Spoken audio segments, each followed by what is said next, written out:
Jeshi la Polisi la Tanzania limetangaza nafasi za ajira kwa vijana wa Kitanzania wenye sifa stahiki, likiwataka kutuma maombi yao kupitia mfumo wa ajira wa jeshi hilo kabla ya tarehe 4 Aprili 2025. Kwa mujibu wa tangazo lililotolewa na mkuu wa Jeshi la Polisi Tanzania, Inspector General Camillus Wambura, nafasi hizo zinahusisha waombaji wenye elimu ya kidato cha 4 na cha 6 na wahitimu wa shahada, stashahada na astashahada katika taaluma mbalimbali. Miongoni mwa vigezo vilivyotajwa kwa waombaji ni kuwa raia wa Tanzania wa kuzaliwa, afya njema ya kimwili na kiakili iliyothibitishwa na daktari, kutokuwa na kumbukumbu za uhalifu, kutokuwa na alama za kuchorwa mwilini yaani tattoo, na kutowahi kutumia madawa ya kulevya ya aina yoyote. Kwa mwombaji mwenye elimu ya sekondari anatakiwa awe amehitimu kidato cha 4 au cha 6 kuanzia mwaka 2019 hadi 2024, huku akitakiwa kuwa na umri kuanzia miaka 18 hadi 25 pamoja na wale wa astashahada.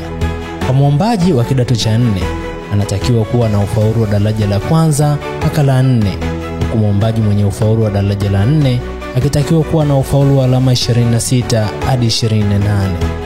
Kwa mwombaji wa kidato cha 6 anatakiwa awe na ufaulu wa daraja la kwanza mpaka la 3, huku wahitimu wa shahada na stashahada wakitakiwa kuwa na umri wa kuanzia miaka 18 hadi 30.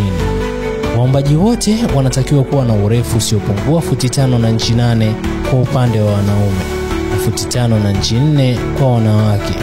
Pia awe na uwezo wa kuongea lugha ya Kiswahili na Kiingereza kwa ufasaha. Mwombaji anatakiwa awe hajaajiriwa au kuwahi kuajiriwa na taasisi yoyote ya serikali. Pia awe tayari kufanya kazi ya polisi mahali popote Tanzania. Lakini pia awe tayari kujigharamia kifedha katika hatua zote za usaili endapo ataitwa.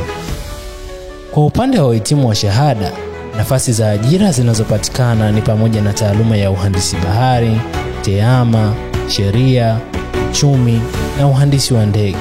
Huku wahitimu wa stashahada, taaluma zinazohitajika ikiwa ni pamoja na muziki, uuguzi, tehama, afya ya wanyama, upigaji rangi wa magari, usanifu wa magari pamoja na useremala.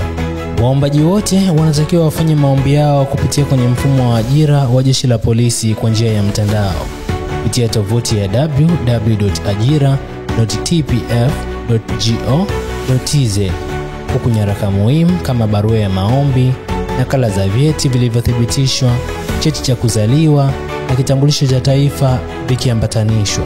Jeshi hilo limeonya kuwa maombi yatakayowasilishwa kwa barua pepe, posta na kwa mkono hayatapokelewa, huku hatua kali za kisheria zikitarajiwa kuchukuliwa kwa wale wote watakaowasilisha nyaraka za kughushi au taarifa za uongo.